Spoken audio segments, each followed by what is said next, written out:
The alarm screamed through every corridor of the Earth Coalition vessel. Captain Ji-hoon ran toward the bridge, his boots hitting the metal floor in rapid succession. He had been in space for 6 years now, but this sound still made his heart race. Something was very wrong. Captain on the bridge. His second officer called out. Ji-hoon slid into his chair and looked at the main screen. In the swirling chaos of the collapsing wormhole ahead, he could see a ship. It was spinning out of control, pulled toward the center of the gravity, well like water down a drain. The design was nothing he recognized. Sleek silver metal with elegant curves that seemed to flow like water frozen in time. "What is that?" Ji-hoon asked. "Unknown design, sir," Lieutenant Minho reported from the sensor station. "But I'm picking up life signs. 3 of them. The ship is losing power fast." Ji-hoon knew what he had to do, but he also knew how dangerous it was. The wormhole was collapsing. In maybe 10 minutes, it would crush anything nearby into nothingness. Getting close meant risking his entire crew.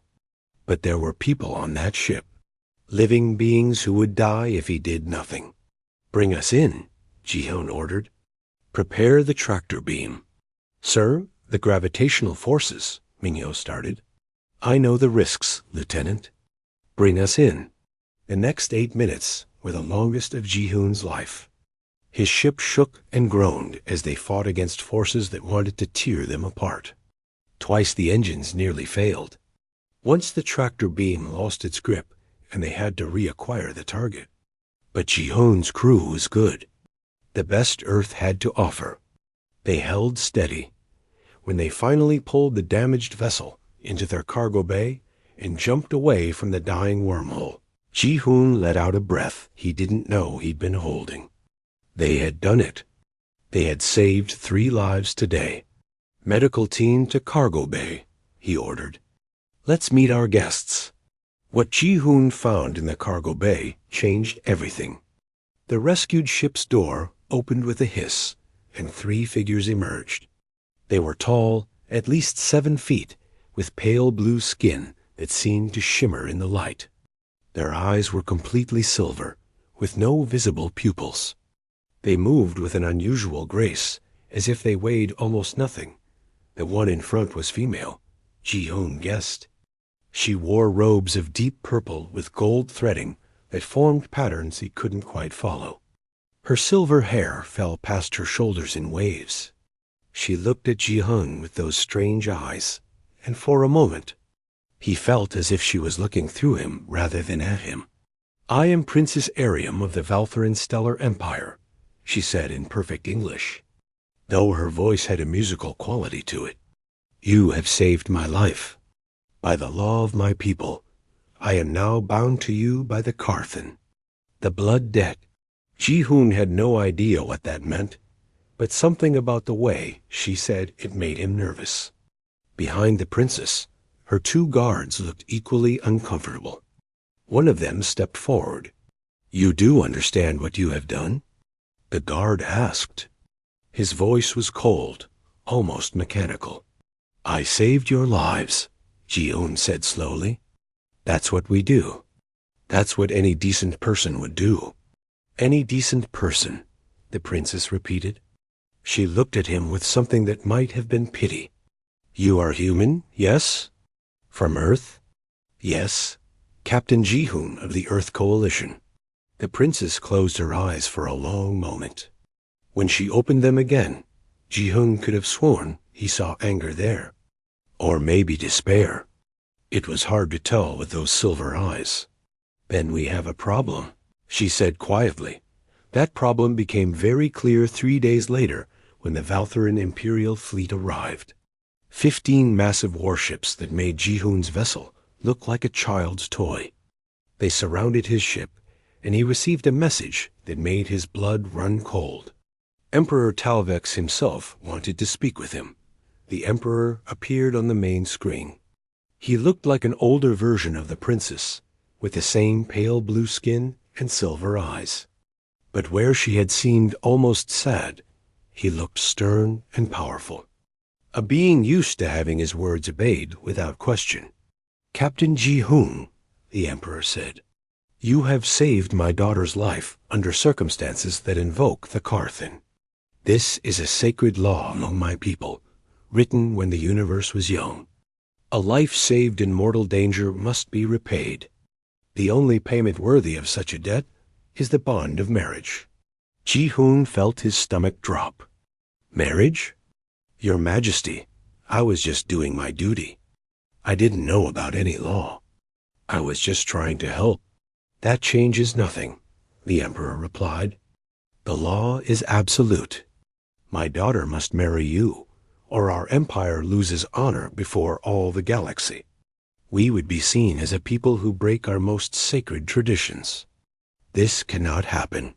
From somewhere off-screen, Ji-hoon heard the princess's voice. "Father, please. He is human. They live barely 100 years. They cannot sense emotions or thoughts. They are enough, Ariam." The Emperor's voice was firm. "The law is clear." Ji-hoon wanted to argue. He wanted to refuse. But then he received a message from Earth, from the Coalition Council itself. The message was simple and direct. Accept the marriage. Do not refuse. Earth's relationship with the Valthuran Empire was still new, still fragile. The Valthurans had technology centuries beyond Earth's. They controlled key trade routes through this sector of space. If Ji-hoon refused and dishonored them, it could mean disaster for Earth. So Captain Ji-hoon found himself standing in his quarters, looking at his reflection in the mirror, trying to process how his life had just been turned completely upside down. He had saved 3 lives. He had done the right thing. And now he was being forced to marry an alien princess who clearly wanted nothing to do with him. His door chimed. When he opened it, the princess stood there.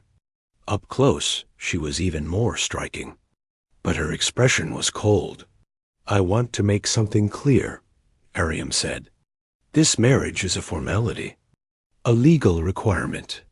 You will have your quarters. I will have mine. We will appear together when required. But beyond that, you are nothing to me. Do you understand?" Ji-hoon felt anger flash through him. He hadn't asked for this either. "Understood, Your Highness. I'll stay out of your way." "Good." She turned to leave, then paused. "And Captain? My people live for over 1,000 years. We are telepathic.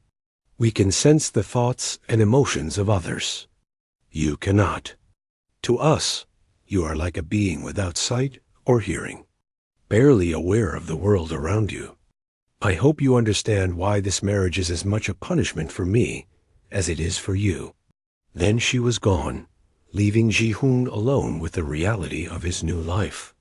In 2 days, he would marry a princess from a race that saw him as primitive and limited. A princess who would live centuries after he was dust. A princess who looked at him with pity and disgust. He sat down heavily and put his head in his hands. He had thought saving those lives was the right thing to do. Now he wondered if he had just made the biggest mistake of his life. The wedding took place on the Valthuran flagship, a massive vessel called the Eternal Dawn. Ji-hoon had never seen anything like it. The walls seemed to glow with their own light. The corridors were wide and tall, built for beings much larger than humans. Everything was decorated in shades of silver and blue, elegant and cold. He stood now in a ceremonial chamber, wearing robes that the Valthurans had provided. They were comfortable enough, but he felt ridiculous. The fabric was too long, designed for someone 7 feet tall. He had to hold it up to avoid tripping. Around him, hundreds of Valthuran nobles watched with expressions he couldn't read. Ariam entered from the opposite side of the chamber. She wore white robes that seemed to shift color as she moved, showing hints of purple and gold. Her silver hair was arranged in an elaborate style, held in place by pins that sparkled like stars. She looked beautiful. She also looked miserable. The ceremony itself was strange. A Valtharan priest spoke in their language, words that sounded like music. Ji-hoon understood none of it. He had been told to simply stand and repeat the words he was given at the appropriate time. That was all his part required. At one point, the priest placed their hands together. Ariam's hand was cool to the touch, her fingers longer than his. He could feel her trembling slightly. With anger? Sadness? He had no way to know. When the ceremony ended, the Valtharan nobles all touched their foreheads with 2 fingers. Some kind of salute or acknowledgement. But Ji-hoon could sense something else in the room, a feeling he couldn't quite name. Later, he would learn it was pity. They were all feeling sorry for their princess, forced to bind herself to a primitive human. The reception was worse. Ji-hoon stood next to Ariam at a long table while Valtharan nobles approached to offer congratulations that felt more like condolences.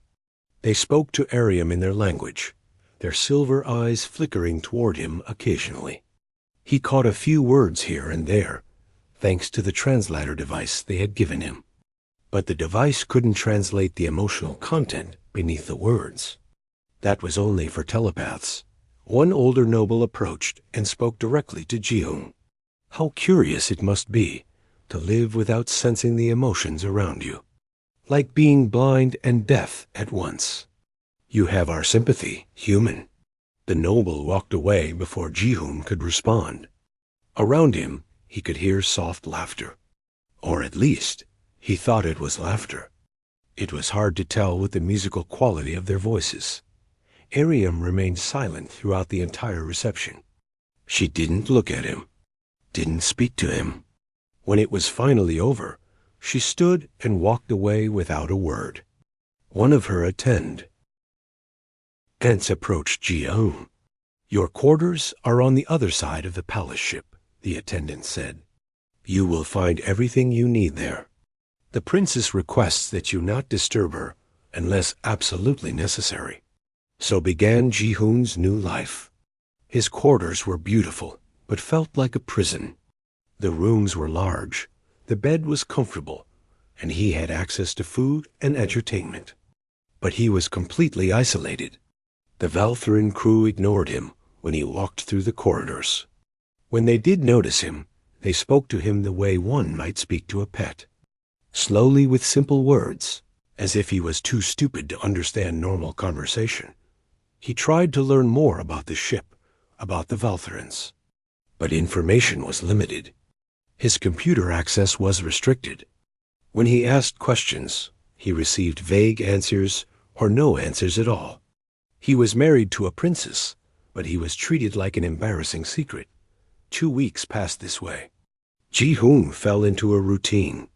He woke up, ate breakfast alone, exercised in his quarters, read what few books he could access, and went to sleep. Sometimes he would see Ariam from a distance in the corridors. She would see him too, her silver eyes meeting his for just a moment. Before she turned away, he wondered if this was how his life would be from now on. Isolated, ignored, tolerated but never accepted. Then, one evening, unable to sleep, he went to the observation deck. It was late in the ship's cycle, and he hoped no one would be there. He just wanted to look at the stars, to remember that somewhere out there was Earth, home, a place where people didn't look at him like he was broken. But when he entered the observation deck, he found he wasn't alone. Ariam stood at the large window, her back to him. She was looking out at a nebula, a massive cloud of gas and dust that glowed in shades of purple and blue. It was beautiful. Ji-hoon almost left. She had made it clear she wanted nothing to do with him. But something made him stay. Maybe it was loneliness. Maybe it was stubbornness. He walked to the window and stood several feet away from her, looking out at the same view. For a long moment, neither of them spoke. Then Ariam broke the silence. "Why are you here?" Her voice was cold, but he heard something else beneath it. Weariness, maybe. "Same reason as you, I think," Ji-hoon said quietly. Sometimes you need to look at something beautiful to remember why anything matters. Ariam turned to look at him. Really look at him, for the first time since the wedding. Her silver eyes studied his face. "You should not be here," she said, but there was less conviction in her voice. "I know. I'm sorry. I'll leave. Wait." She said it so softly he almost didn't hear. "What did you mean?" "About remembering why things matter?" Ji-hoon thought about his answer carefully. "I've been on your ship for 2 weeks now. Every day, people treat me like I'm stupid or broken. They speak to me like I'm a child. They avoid me like I'm contagious. It makes you start to wonder if maybe they're right. Maybe I am less than them. But then I look at something like that nebula, and I remember that beauty exists regardless of whether you can sense emotions or live 1,000 years. It just is. And appreciating it doesn't require being telepathic. It just requires being alive and paying attention." Ariam was quiet for a long time. Then she said something he didn't expect. "They treat you that way because they pity you. To them, you are disabled, missing senses that make life worth living." "And what do you think?" Ji-hoon asked. Ariam looked back at the nebula. "I think this is the first real conversation I have had in 2 weeks. Everyone else simply broadcasts their thoughts at me. They do not speak. They do not explain. They assume I already know what they are feeling. But you cannot sense emotions. So you must use words. You must explain yourself. It is ... different. Different bad or different good? I do not know yet." She glanced at him again. "You are not what I expected. What did you expect?" "I expected you to be angry, to demand things from me, to try to claim rights as my husband. Human males are said to be aggressive and territorial." Ji-hoon laughed, though there was no humor in it. "I didn't ask for this marriage any more than you did, Your Highness. I'm not going to make it worse by forcing my presence on someone who doesn't want it." Something changed in Ariam's expression. The coldness softened slightly. "You may call me Ariam. We are married after all. Even if neither of us wanted it. It was a small thing. Permission to use her name. But it felt like a crack in the wall between them." "Then you can call me Ji-hoon," he said. They stood together at the window for a while longer, not speaking. Just two beings who didn't want to be alone with their thoughts. When Ariam finally left, she paused at the door. "The nebula is called the Weeping Sister," she said. "It was formed by the death of a star. Something beautiful born from destruction." Then she was gone, leaving Jahan alone with the stars, and the smallest spark of something that might have been hope. 3 weeks after the wedding, Ji-hoon woke to the sound of alarms. He had heard this sound before on his own ship, but hearing it on the Valthern vessel sent ice through his veins. The palace ship was enormous, home to thousands. If something went wrong here, the consequences would be catastrophic. He dressed quickly and left his quarters. The corridors were filled with Valtherans moving with purpose, but not panic. Their faces showed concern, but they moved in coordinated silence. Telepathy, Ji-hoon realized. They were all communicating without words, working together through their mental connections. He found a crew member and asked what was happening. The Valthran looked at him with that familiar pity. "Engine failure," the crew member said slowly, as if speaking to a child. "You should return to your quarters. We will handle this." But Ji-hoon didn't return to his quarters. He had been a ship captain. He understood engines, even if Valtharan technology was more advanced than Earth's. He made his way toward the engine room, following the signs and the flow of crew members. When he reached the engineering section, he found chaos. Not the screaming panic of human crisis, but something more disturbing.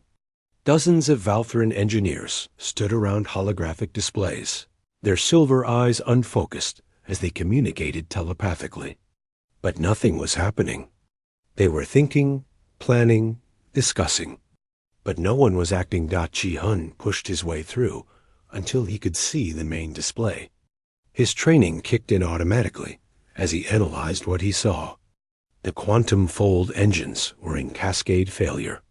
Each system that failed put more stress on the others. It was a chain reaction that would end with the ship trapped in subspace forever.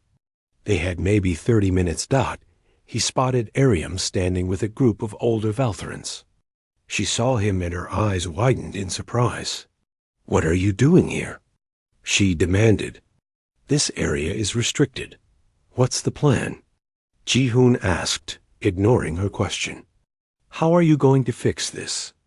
One of the older Valtherans, a male with silver hair and robes that marked him as chief engineer, turned to look at Ji-hun. "We are determining the optimal solution. Once we have consensus, we will implement it." "How long will that take?" "The calculations are complex. Perhaps 15 minutes to model all possible approaches. Then we must choose the safest option." Ji-hun felt his blood run cold. "You have 15 minutes before complete failure. You're spending all of it planning?" "We must find the perfect solution," the engineer said calmly. "Acting hastily would be foolish."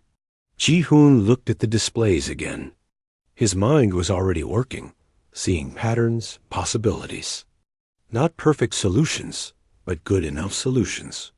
Solutions that would work right now, even if they weren't elegant. "I can fix this," he said. The engineer laughed. It was a musical sound, but filled with condescension. "You are human. You do not even understand our technology. I understand engines. I understand cascade failures. And I understand that thinking about the perfect solution while your ship tears itself apart is stupid." Ariam stepped forward. "Ji-hun, you should not be here.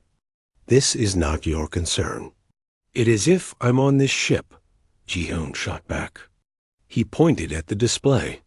"Look, if you reroute power from the auxiliary systems and manually recalibrate the core stabilizers from inside the engine chamber, you can stop the cascade. It's not perfect. It's not elegant. But it will work. Inside the engine chamber?" The chief engineer's silver eyes narrowed. "The radiation levels are fatal, even for Valtherans. Whoever goes in there will die." "Not if you're fast enough," Ji-hun said.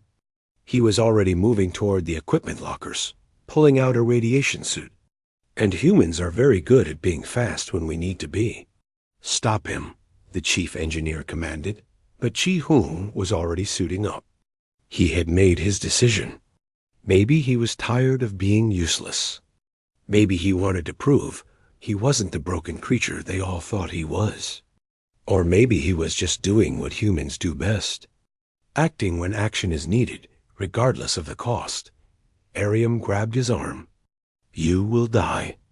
The radiation will kill you in minutes." "Maybe," Ji-hun said, sealing his helmet. "But if I do nothing, we all die anyway. At least this way, most of us live."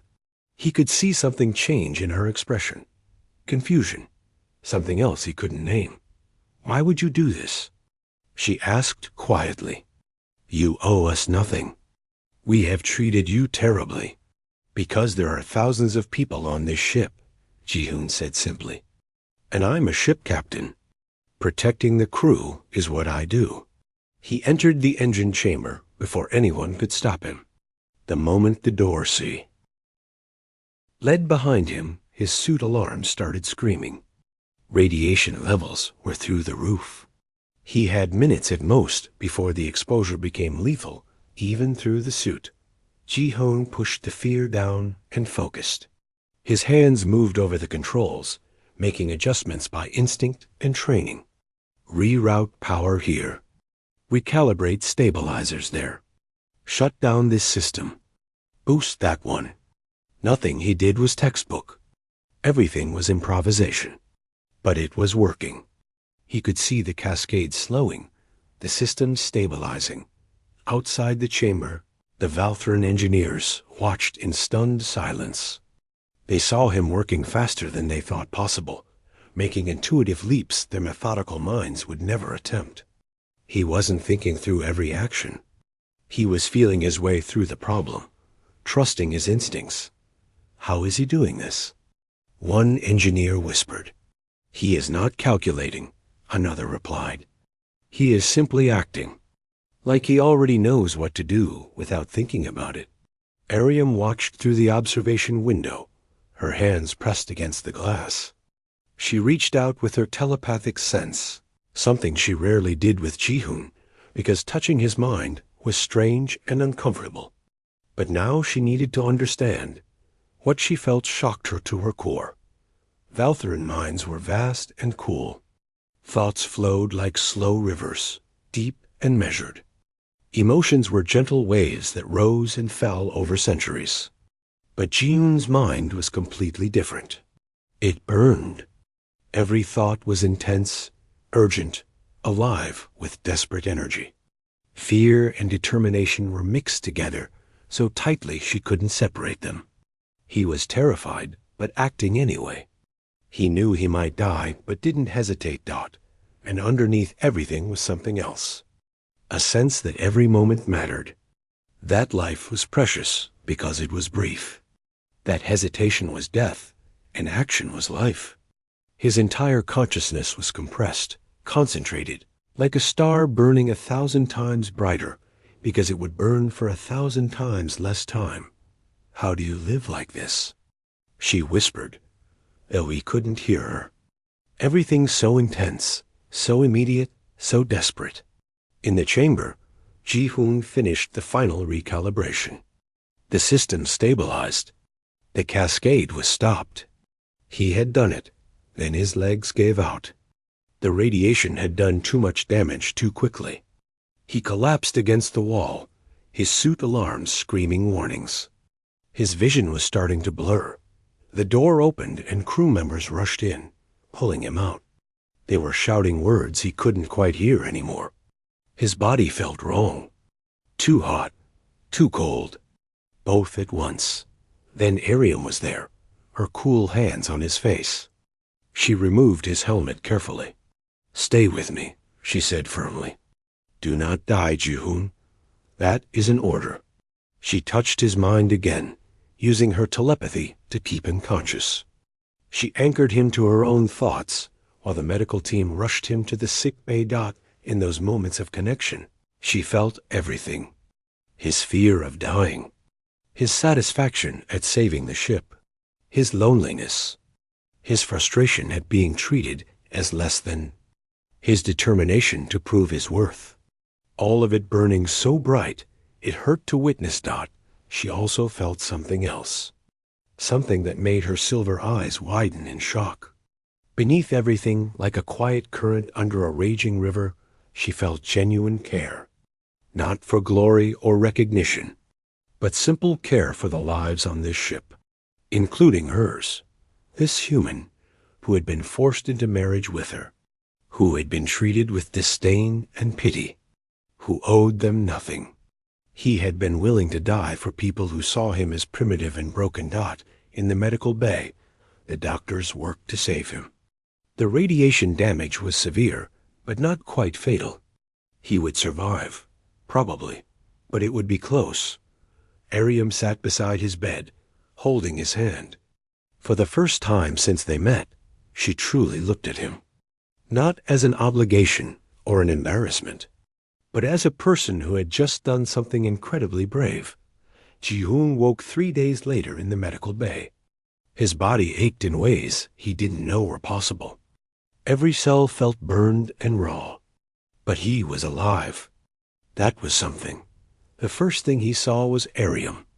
She sat in a chair beside his bed, her silver eyes watching him.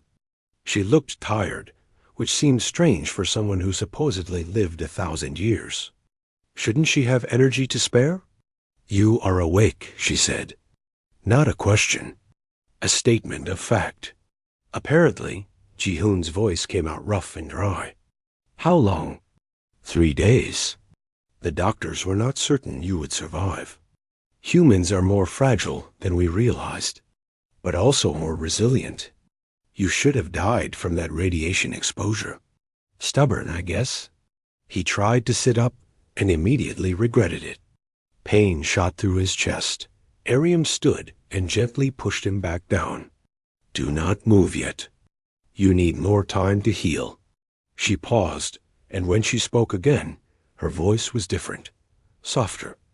Why did you do it? Truly? Ji-hoon thought about the question.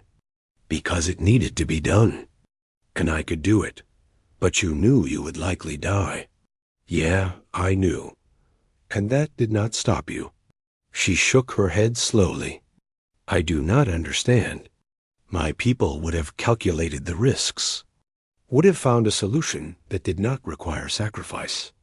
We would have taken more time, been more careful, and everyone would have died while you were being careful, Ji-hoon said.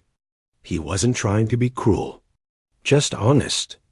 That's the difference between humans and Valthorans, I think. You have time, centuries of it, so you can afford to be patient, to plan everything perfectly. We don't have that luxury. Human lives are short. We have to act fast or not at all. Ariam was quiet for a long moment. Then she did something unexpected. She reached out and took his hand. Her skin was cool against his, but the touch was gentle. I touched your mind, she said quietly, when we were pulling you out of the engine chamber. I needed to keep you conscious, so I connected with your thoughts. I felt what you feel, how you think. Oh, Ji-hoon felt oddly exposed, like she had seen him naked. It was terrifying, Ariam continued. Everything in your mind burns so bright. Every emotion is intense. Every moment feels urgent and desperate. I do not know how you live like that without going mad. It's all we know, Ji-hoon said. We don't have centuries to feel things slowly. So we feel them now as much as we can, while we still can. Over the following weeks, something changed between them. Ariam began visiting Ji-hoon more frequently. At first, it was just to check on his recovery. But then the visits continued even after he was healed. She would come to his quarters in the evening, and they would talk. She asked him about Earth, about human culture, about what it was like to live knowing death was always close.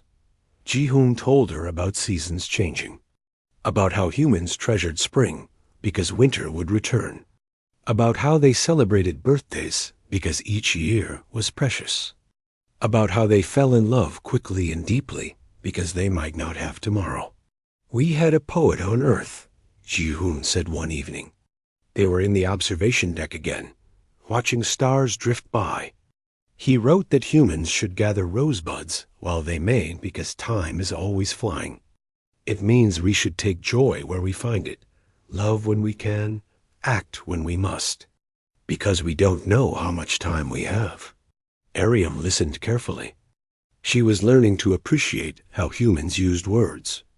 Valthorans could share entire concepts through telepathy in seconds. But words required effort. They required choosing exactly the right sounds to convey meaning. There was an art to it. What else do humans do? She asked. To make the most of brief lives? Ji-hoon thought about it. Then he pulled out his personal device and showed her music.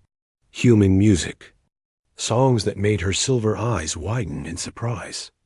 The melodies were simple compared to Valthoran music, but they carried such emotion. Joy and sorrow, compressed into a few minutes of sound. He showed her art. Paintings and sculptures, created by people who knew they would be gone, but wanted to leave something beautiful behind.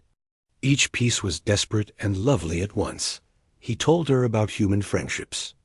How humans formed deep bonds quickly because they didn't have centuries to slowly build relationships. How they said, I love you, often because they knew those might be the last words someone heard. You are not broken, Ariam said suddenly one evening. They had been discussing human literature. We thought you were disabled because you cannot sense emotions telepathically. But you are not disabled. You are just different. You found other ways to connect. Words, art, touch. You compressed everything into shorter time and made it more intense. Glad you finally noticed, Ji-hoon said with a smile. Airiam smiled back. It was the first time Ji-hoon had seen her really smile. It transformed her face, made her look less like a distant princess and more like a person. But not everyone was happy about their growing connection. When Airiam's brother Hyunwoo came to visit the palace ship, he made his feelings clear. He was the crown prince, next in line to be emperor. Tall even for a Valtharan, with an air of authority that filled every room he entered. He found Ji-hoon in the corridor one day and blocked his path. "So you are the human," Hyunwoo said. His voice carried contempt. "The pet my sister was forced to marry." "I'm nobody's pet," Ji-hoon replied calmly. "No? Then what are you? A charity case? An embarrassment? You understand that my sister will live centuries after you are dust, yes? She will barely remember you existed. Maybe. But that's for her to decide, not you." Hyunwoo stepped closer, using his height to intimidate. "You saved the ship. Impressive. But do not think that makes you equal to us. You are still human. Still limited. Still broken." "Funny thing about being broken," Ji-hoon said quietly. "Sometimes broken things are stronger than perfect ones. Perfect things can't handle unexpected problems. But broken things? We're used to adapting." That evening, there was a formal dinner with Hyunwoo and other Valtharan nobles. Ji-hoon was required to attend as Airiam's husband. He sat next to her at the long table while conversation flowed in the Valtharan language around him. He understood some of it through his translator, but the emotional content was lost on him. Then Hyunwoo said something that made Airiam stiffen beside him. "What did he say?" Ji-hoon asked quietly. "Nothing important," Airiam replied, but her voice was tight. "Tell me." She looked at him, and he saw anger in her silver eyes.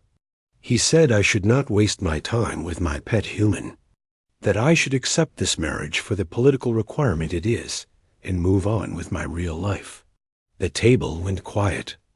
Every Valtharan was watching now, probably communicating telepathically about the drama unfolding. Ji-hoon stood up. Every eye in the room focused on him. "Your Highness," Ji-hoon addressed Hyunwoo directly. "You're right that I'm human. That I'll be dead long before any of you. That I can't read minds or live forever. But you know what? Humans saved this ship when your people were too busy planning the perfect solution. Humans feel more in 1 year than your people feel in a century, because we know we don't have time to waste. And humans know the value of what we have, because we know we'll lose it. Maybe you're not the superior species. Maybe you're just the comfortable ones. The ones who forgot what it means to really live, because you have so much time you think nothing matters." The silence was absolute. No one had ever spoken to Crown Prince Hyunwoo that way. Then Airiam stood. She placed her hand on Ji-hoon's arm. "My brother called him my pet," she said clearly in Valtharan, letting her words carry to everyone present. "But Ji-hoon is right. He saved this ship when we could not. He feels everything more deeply than we do, because he must. He is brave in ways we have forgotten how to be. Perhaps it is we who are limited, not him. We who have so much time that we have forgotten to value any of it." She turned to Hyunwoo. "And he is not my pet, brother. He is my husband. You will treat him with respect or leave my ship." The Crown Prince's silver eyes widened in shock. So did everyone else's? A Valtharan princess had just publicly chosen a human over her own brother.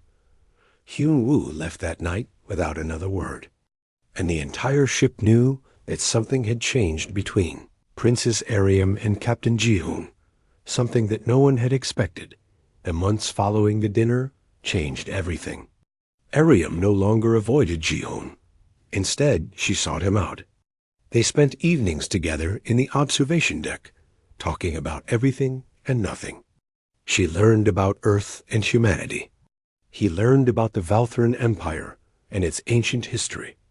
But more than that, they learned about each other. Not as princess and forced husband, but as two people who somehow found connection despite everything that should have kept them apart.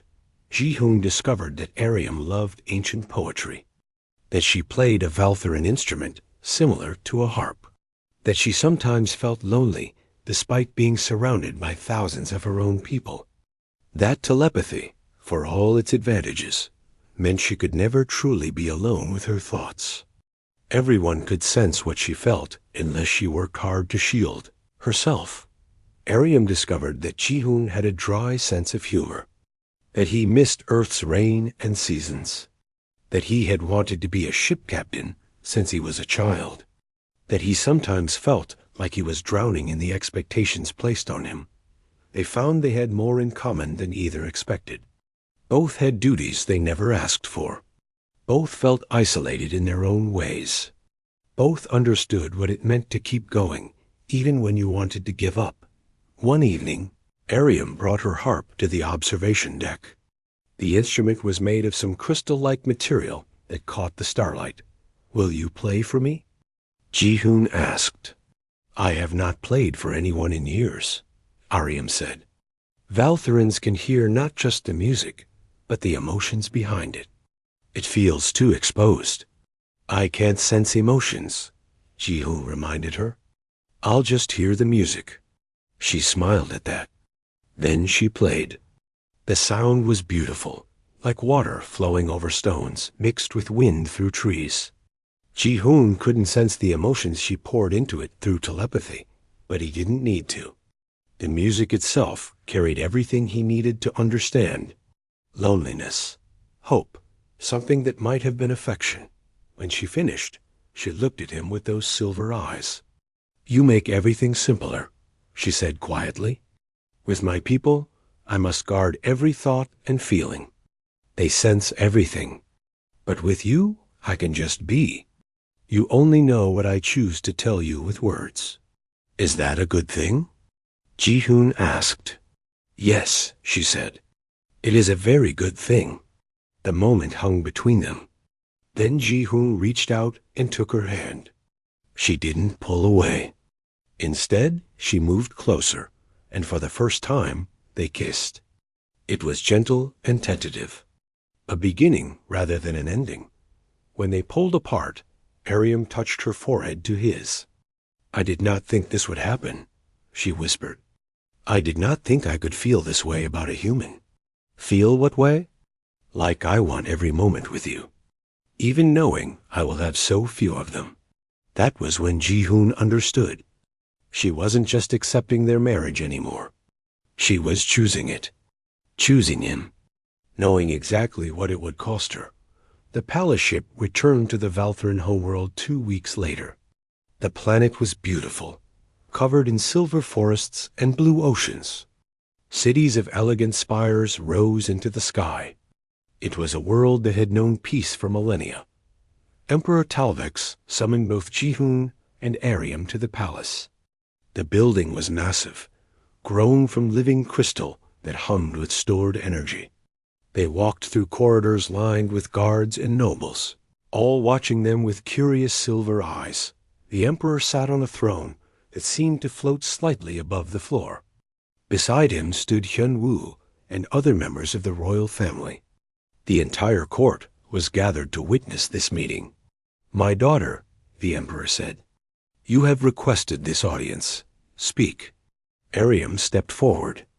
Ji-hoon noticed she was wearing robes of deep purple, the same color she had worn when they first met. But now she wore them differently, with confidence rather than resignation. "Father, I come before you in the court to make an announcement regarding my marriage." The emperor nodded. "If you wish to discuss dissolving the union, we can explore options. The Karthan has been honored by the ceremony. Perhaps we can find a way to—" "No," Ariam interrupted. "I do not wish to dissolve anything.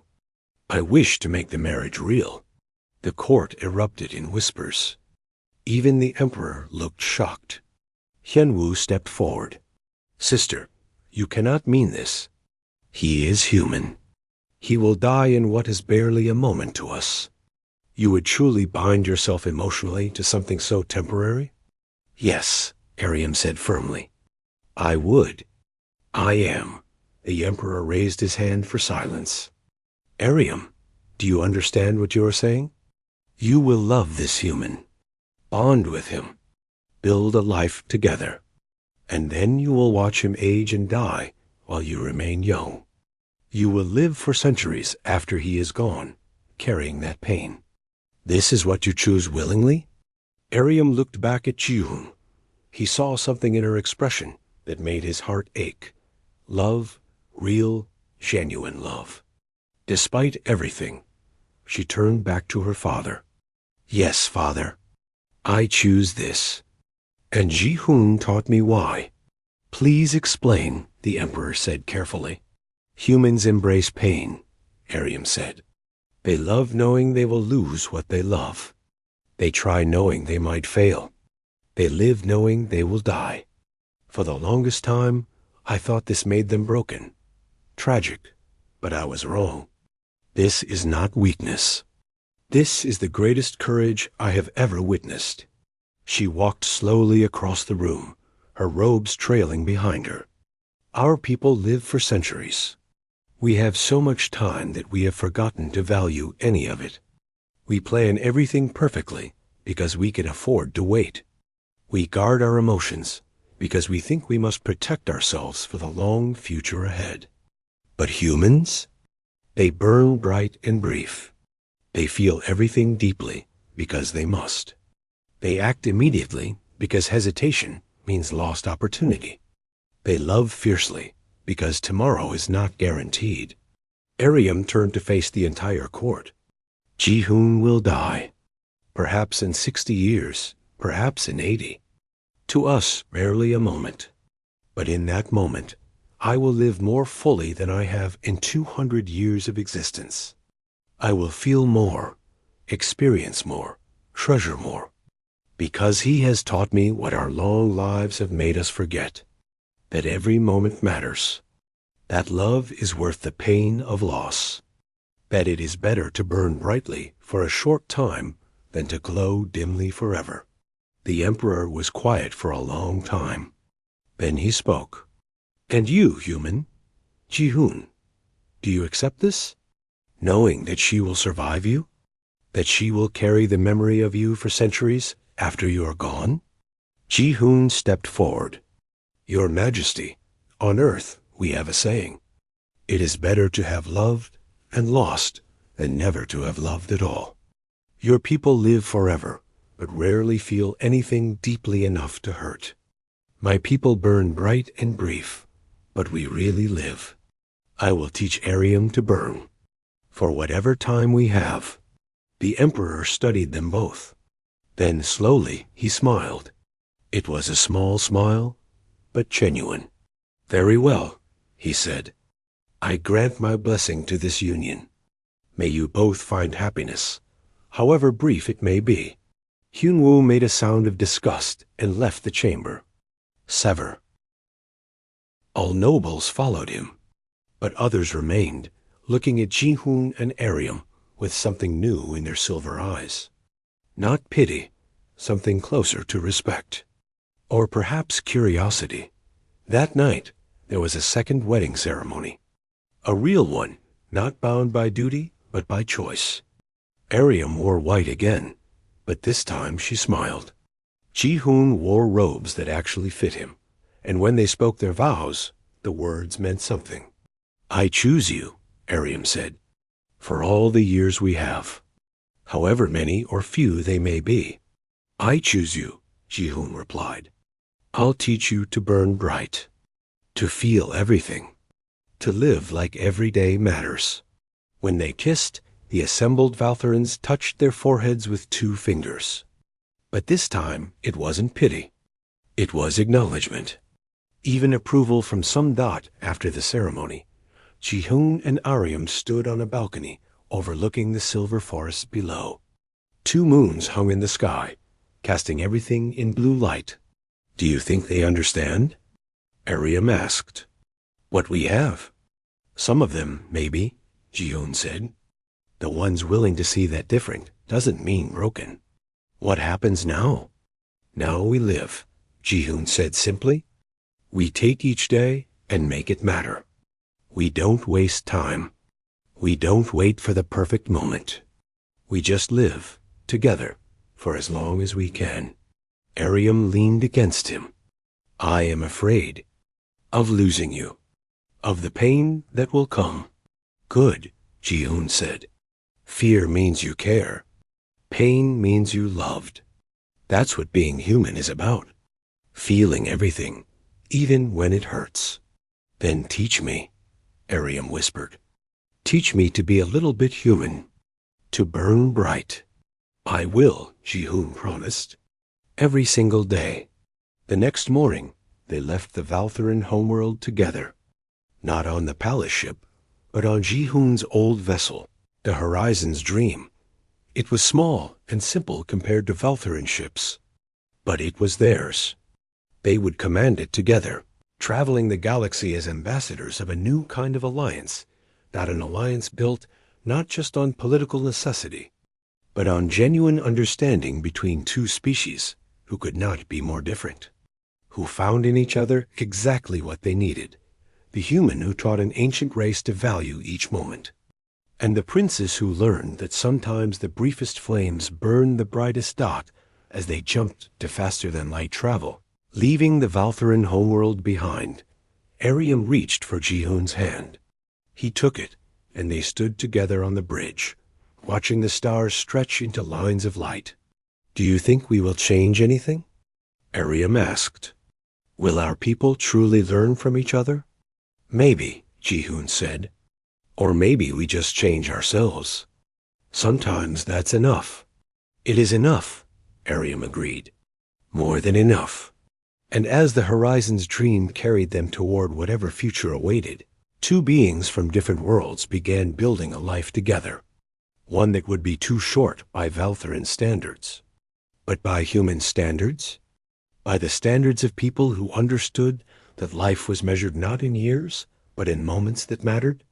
It would be exactly long enough, because they would live every single moment of it, together, burning bright.